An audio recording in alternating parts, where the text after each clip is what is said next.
من أنا من أنا من أنا لولاكم كيفما حبكم كيفما أهواكم من أنا من أنا من أنا لولاكم كيفما حبكم كيفما أهواكم من أنا من أنا من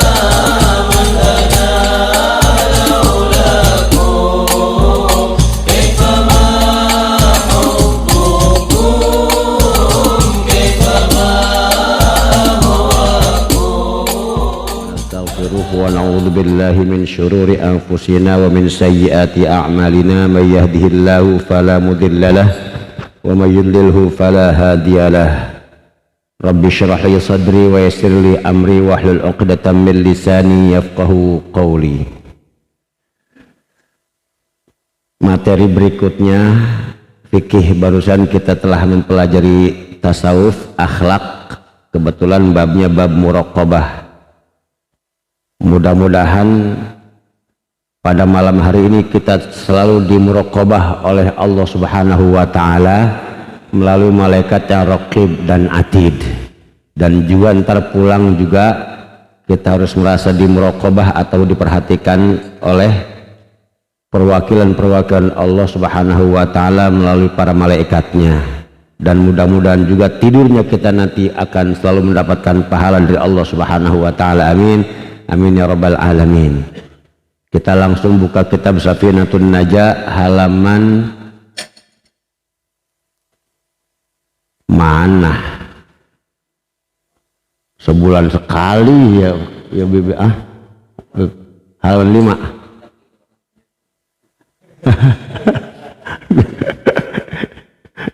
Halaman 5.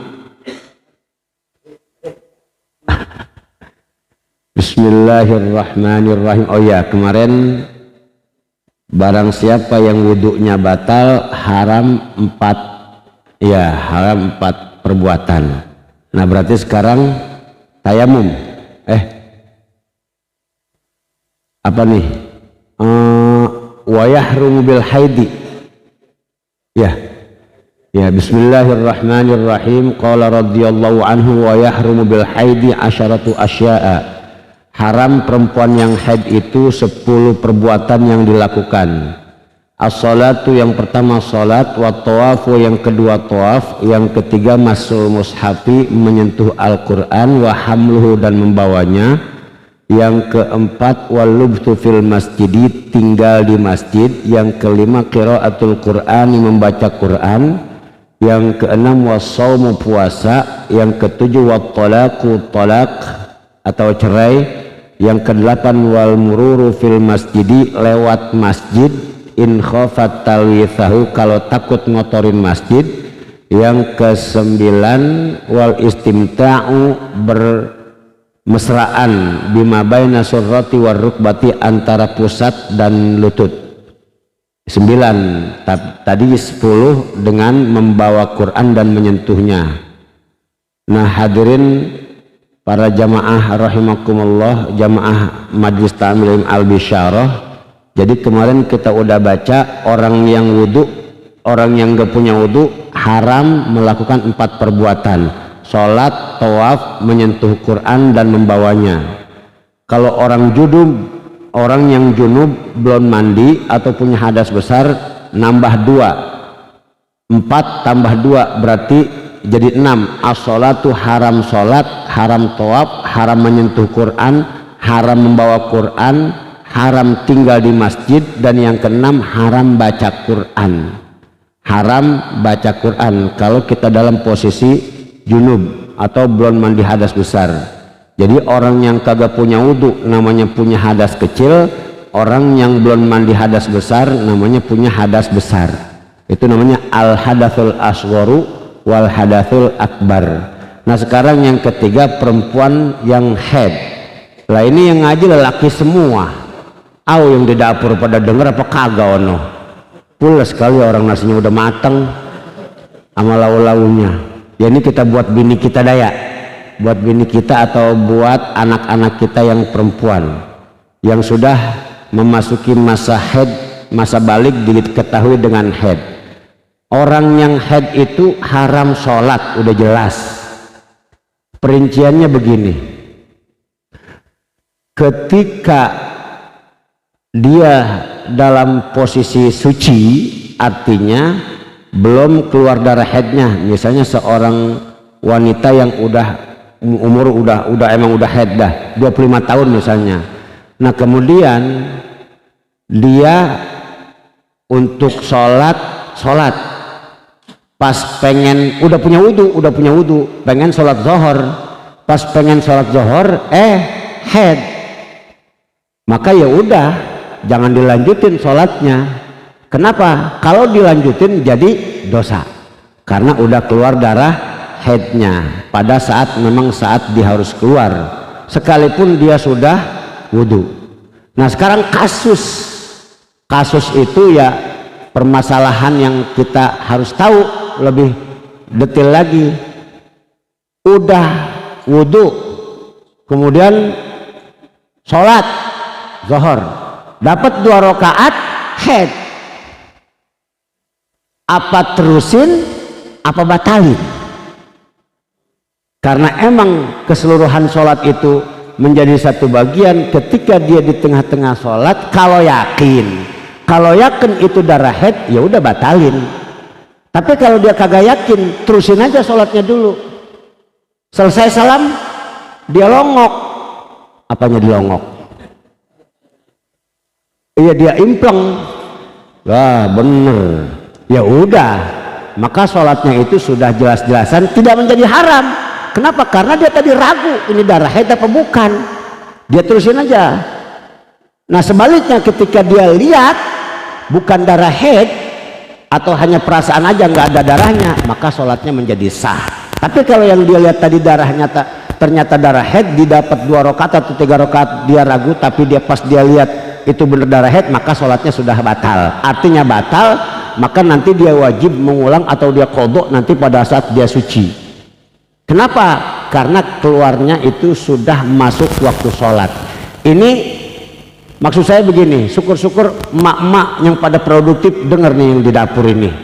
Iya, jadi begini kata Siti Aisyah ya Bibi ya, apa namanya, kunna nu'maru biqada'is shaum la biqada'is shalah. Kita nih perempuan-perempuan yang haid tidak diperintahkan untuk qada puasa, tapi tidak diperintahkan untuk qada sholat.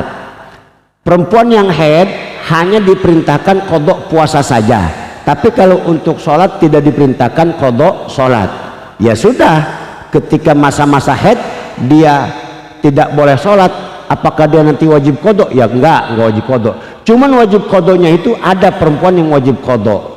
Begini gambarannya, pada saat zuhur jam 12 pas dia suci, kemudian pas jam 12:30 dia pengen sholat atau dia kagak pengen sholat, keluar darah haid, maka otomatis ketika dia pengen sholat udah haram. Kenapa haram? Karena dia udah keluar darah haid. Nah konsekuensinya nanti kalau dia masa suci maka dia wajib qadha zuhur yang dia kagak sholat itu. Lah kan saya haid, bukan haid masalahnya, engkau haidnya itu setelah masuk waktu sholat zuhur, kecuali kalau keluar darah haidnya jam 11. Kenapa jam 11 siang enggak wajib? Karena jam 11 itu belum masuk waktu zuhur. Tapi karena emang dia itu udah keluar darah haidnya udah lewat waktu zuhur, apakah dengan kelalaiannya atau dengan kerjaannya sampai-sampai dia pengen sholat zuhur itu jam 12:30, nggak taunya pas pengen sholat zuhur keluar darah haid, ya haram sholat. Tapi nanti ketika masa suci wajib qadha sholat zuhur itu saja. Adapun asar nggak wajib karena emang udah normal dia haid. Ngerti nggak nih? Wih, ngerti nggak? Alhamdulillah, masya Allah. Itu untuk sholat. Nah, begitu juga tawaf. Apalagi perempuan tawaf ini lebih sulit lagi. perempuan haid kalau dia itu udah yang masa-masa ihram yang kasihan, ketika dia ihram kemudian haid, ya haram tawaf. Bagaimana, harus pakai bayar onta? Enggak usah, jangan pakai, udah nunggu suci aja, nunggu suci sampai dia suci. Artinya suci itu darahnya berhenti kemudian mandi. Yang disebut suci itu darahnya berhenti kemudian mandi haid. Kalau darah berhenti belum mandi masih kotor dia. Makanya kan Allah bilang apa? Wala taqrabuhunna hatta yathurna. Jangan kalian deket-deketin istri kamu kecuali kalau istri kamu sudah suci. Maksudnya suci itu apa? Berhenti darahnya kemudian mandi dari haid, mandi dari darah haid. Nah itu baru suci, baru boleh dideketin. Tapi kalau hanya sebatas berhenti doang dia belum mandi, para suami jangan deket-deketin. Belum apa? Belum mandi. Lah kan darahnya udah berhenti, lah belum mandi. Hatta yathurna, kecuali kalau dia udah mandi baru dah itu deketin. Ya kasihan pengantin baru nunggu suci mulu bininya haid, nggak taunya kagak berhenti suci berhaidnya. Nah itu artinya apa? Bahwa konsekuensi perempuan yang haid itu ketika dia tawaf itu rada berat ketika dia ihram. Kenapa? Ya bayar dam nggak bisa. Umroh taruh misalnya, umroh pas ketika dia udah ngambil miqat, nawaitul umrah wa ihram tu biha, berangkat dia ke tanah haram, pas pengen tawaf ya haid, batal ihramnya. Emang apa? Karena haid, batalin aja ihramnya, karena tawaf itu udah kagak bisa.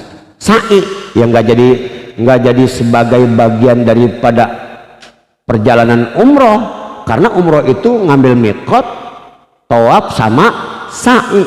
Kalau dia ngambil miqat doang dengan sa'i tanpa tawaf, ya nggak jadi ihram namanya, nggak jadi umroh. Berarti bagaimana? Kudu nunggu suci dulu.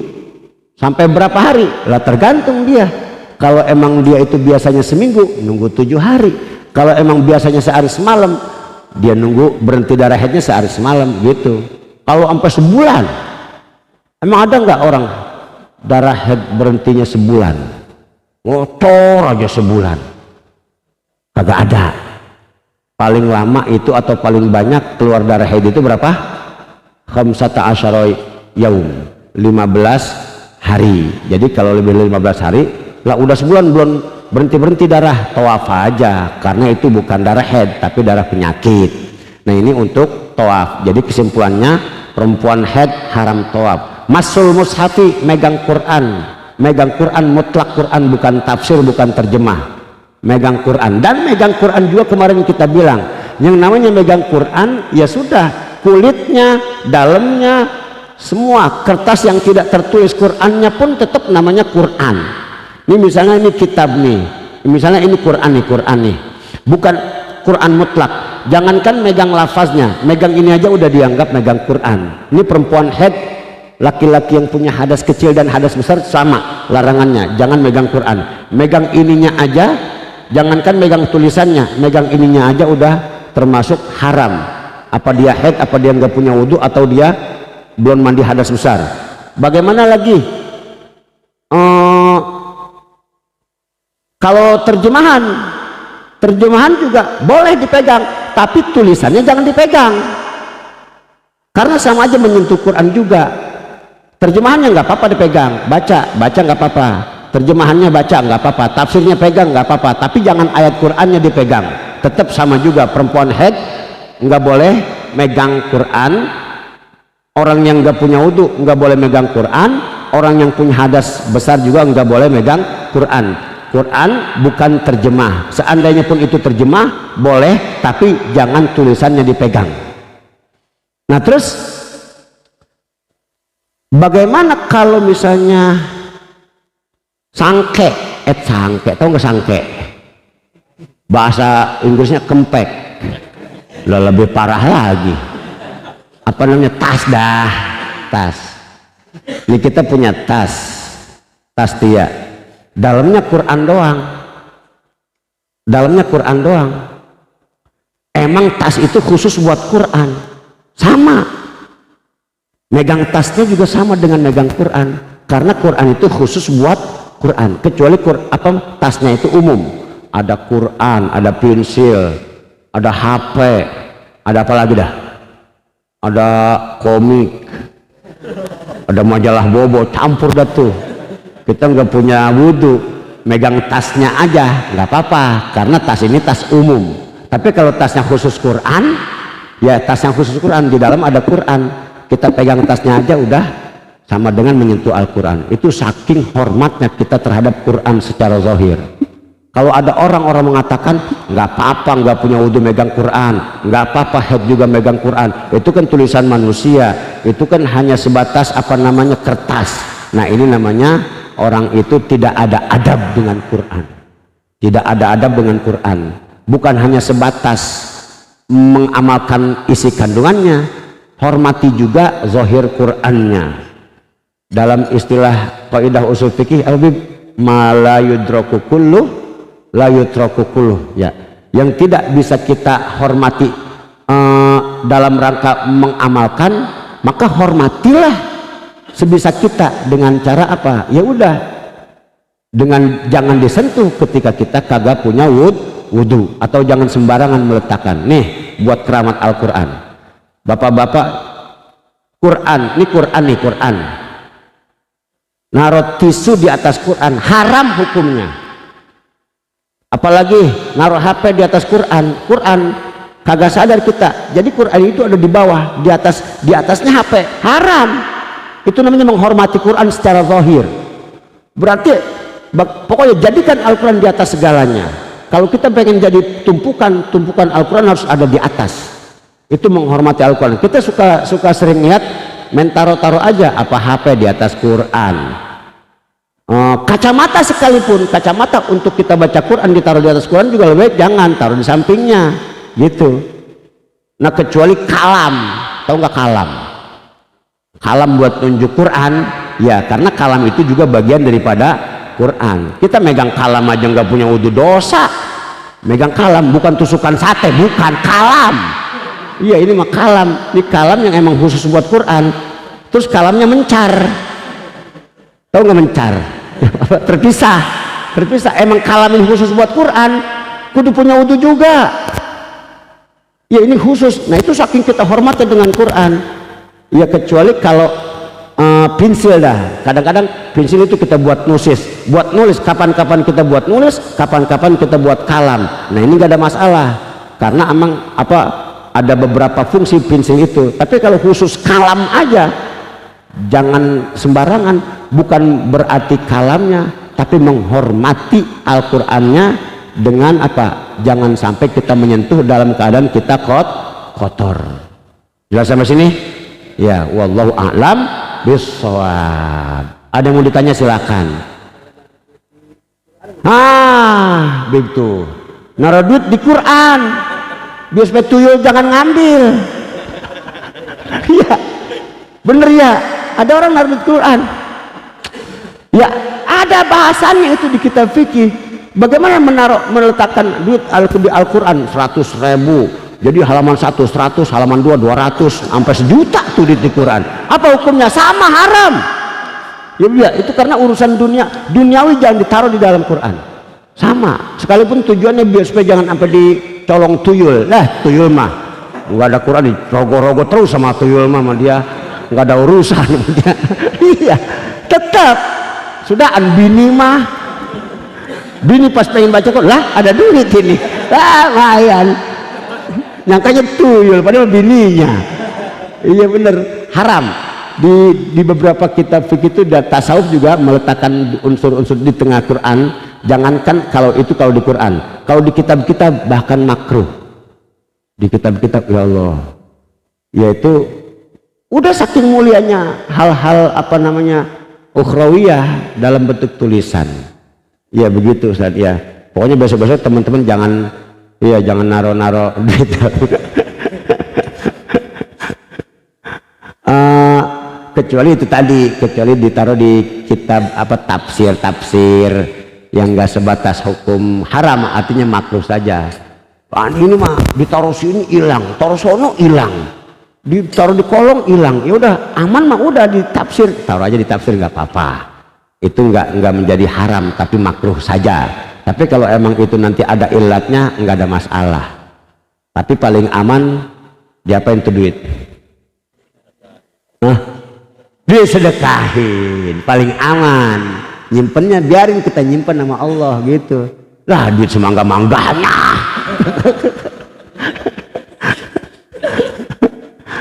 Ada lagi? Ini kan begini Bib ya. Ketika kita ngaji begini nih, kita nanya, ada yang ditanya, ya udah gitu udah. Pas ngopi pada nanya. Jadi males jawabnya, di sini tanya. Pikiran gue keluar gitu ya. Nah pas kongkok sembari ngerokok, mana banyak banget nanyanya. Tadi lu kagak nanya lempengan ngaji. Ya Allah. Ya mudah-mudahan paham ya. Ya biar kata dikit juga. Jadi intinya hormatilah Al-Quran sebagaimana kita menghormati Allah, memuliakan Allah Subhanahu wa Ta'ala. Karena memang pada hakikatnya Quran itu qadim. Quran itu qadim sama dengan zat Allah Subhanahu wa Ta'ala, yaitu yang apa namanya la awwala lahu wala akhir lahu. Itu cara menghormati Al-Quran. Ya saya rasa cukup sekian, mohon dibukakan pintu maaf yang seluas-luasnya. Dan terakhir saya terima kasih khususnya buat tim Bisyarah, Ustaz Yunus dengan timnya tadi telah mensukseskan acara Haul Akbar para ulama. Terima kasih sekali lagi, jazakumullah khairal jaza. Jadi belum tentu berhasil acara haul tadi kecuali dengan ya rekan-rekan dan juga tim-tim Majlis Ta'lim Al-Bisyarah. Sekali lagi mudah-mudahan kita akan dilimpahkan pahala yang berlipat ganda dari Allah Subhanahu wa Ta'ala. Amin ya rabbal alamin. Ya akhir kalam, wassalamualaikum warahmatullahi wabarakatuh. Subhanakallahumma wa bihamdika asyhadu an la ilaha illa anta astaghfiruka wa atubu ilayya. Rabbana a'tarafna bi annana a'tarafna wa annana ashrafna ala lawa ashrafna fatub alayna tawbah taghsilu kulla hawbah واستر لنا العورات وآمن الروعات واغفر لوالدينا ربي ومولودينا والآل والإخوان وسائر الخلان وكل ذي محبة أو جيرة أو صحبة والمسلمين أجمع آمين. ربي أسمع فضلا وجودا منا لا باكتساب منا بالمصطفى رسولي نهضى بكل سولي صلى وسلم ربي عليه عبد الحب وآله وصحبه عدد تحصي صحبه والحمد لله في البدء والتناهي وصلى الله على سيدنا محمد النبي الأمي وعلى آله وصحبه.